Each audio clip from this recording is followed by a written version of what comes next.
Welcome back to another exciting video on my channel. Today we've got some hot news to discuss. Samsung has finally rolled out Android 14 and the OneUI 6.0 beta for its flagship phones. Talk about perfect timing, as I've been gearing up to share my extensive experience with the Galaxy S23 Ultra. So without further ado, let's dive in and see what's new. The first thing that catches your eye is the fresh new font. In OneUI 6.0, Samsung has adopted the Robot serif font, the same font you'll find on all Pixel phones. I've got to say, I'm really digging its aesthetics. It's compact, it's sleek, and I might just stick with it even after the official OneUI 6.0 release drops. Now, the major change that smacks you right in the face is the revamped Quick Settings panel. It's stretched across the entire screen and is neatly divided into several blocks. The overall system aesthetics has definitely been upgraded, and now it's bear quite the resemblance to Pixel devices. It's almost like Google and Samsung are slowly inching towards a merge, if you catch my drift. But wait,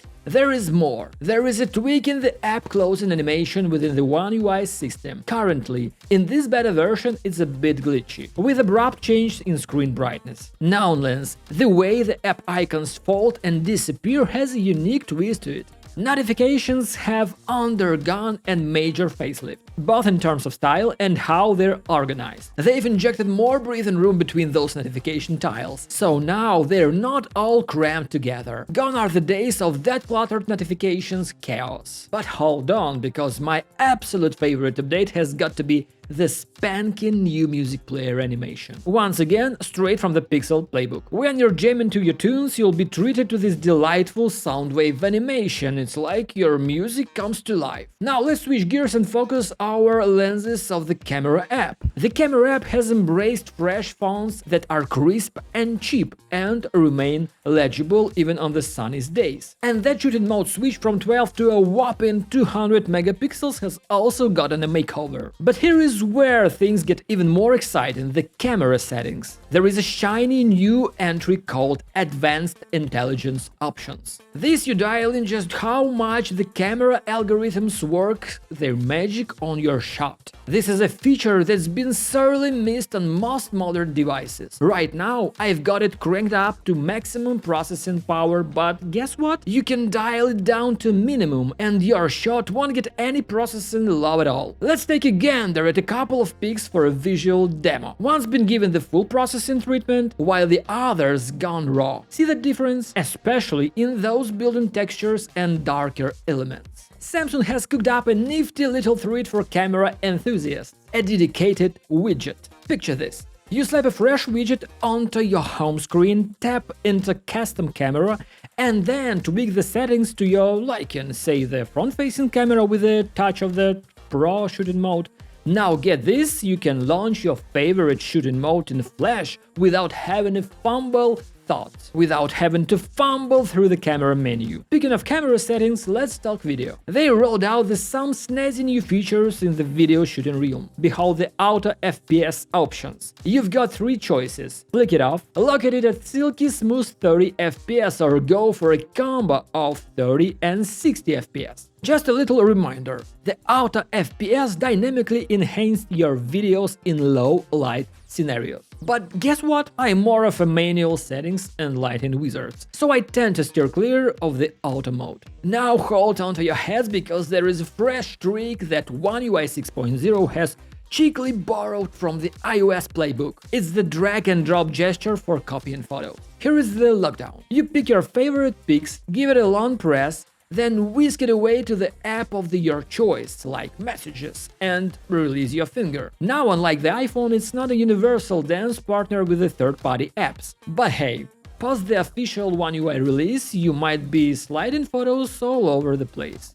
I think. And there you have it, the scoop for all you Galaxy owners out there, not just the flagship phones, but all you A-series enthusiasts too. Now let's shift gears and delve into the long-term experience of wielding a mighty Galaxy S23 Ultra. When an iPhone owner spots the question, should I snag the new iPhone right now? I've got one clear answer. Hold your horses, because the iPhone 15 is just around the corner. But what about our Galaxy peeps? If someone asked me whether they should dive into the Galaxy S23 Ultra pool half a year after its launch, my answer would be a resounding yes. Grab it now, and there is a couple of key reasons why in my book. Number 1. The next year might see the Galaxy S24 Ultra hit the shelves powered by the Exynos chip. And you know what it means? We'd be left within our thumbs for a year without a snazzy new Samsung with a powerful processor. Now, I'm not saying Samsung's Exynos is a lost cause, but that Snapdragon 8 Gen turned out so darn impressive that Samsung's playing it safe and cozying up to Qualcomm against next year. Reason number 2.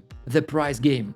Right now, the Galaxy S23 Ultra is on the shelves at a more wallet-friendly rate than it was 6 months ago. Compare that to Apple's lineup, those prices barely budge, right? So if you're looking to score a deal, now's the time to make your move. Fast forward 6 months and guess what? The star player in the Galaxy S23 Ultra's lineup, the judge-dropping 10-fold zoom lens, isn't all that a bag of chips. Turns out this camera got some rough edges that need a touch of polish. First off, the 10-fold zoom lens is quite the stickler from light. Exposures in the shots are almost always pushed up too high, begging you to tweak them manually, so if you're looking to wield the 10-fold zoom magic, it's best to snap away in automatic mode. But wait, there is more. The Galaxy S23 Ultra's camera doesn't stop at auto mode. There is a pro mode in there too. And guess what? You can use the 10-fold zoom dialing in all those settings manually. Shots in this mode are worlds apart from the automatic setup. All videos shot with this smartphone's camera seems to start with a black screen for the first half a second or so. And guess what? It's a pesky issue when you're uploading these videos to social media platforms. Think TikTok.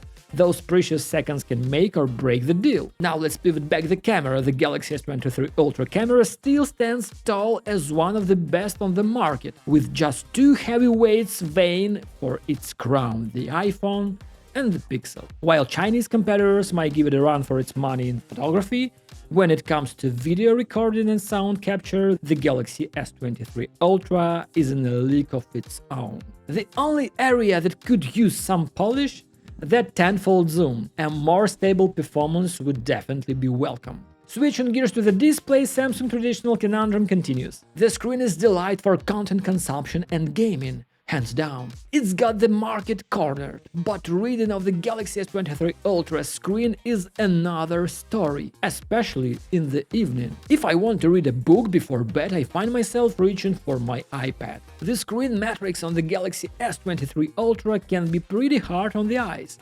especially at its lowest brightness settings. The flicker becomes quite the discomfort. Tinkering with screen settings or enabling eye care modes doesn't mean to help much when it comes to consuming text on the Galaxy S23 Ultra screen. So I've been rocking the official transparent Samsung case for a while now, and let me tell you, it's not without its battle scars. The thing's got its fair share of minor scratch and scuffs, but here is the kicker. The color hasn't changed a bit. No fading, no yellowing. So if you're in the market for a case, this one gets a thumbs up for me. Now I was tempted to splurge of a fancy Pitaka case with MagSafe magnets, but let's be real.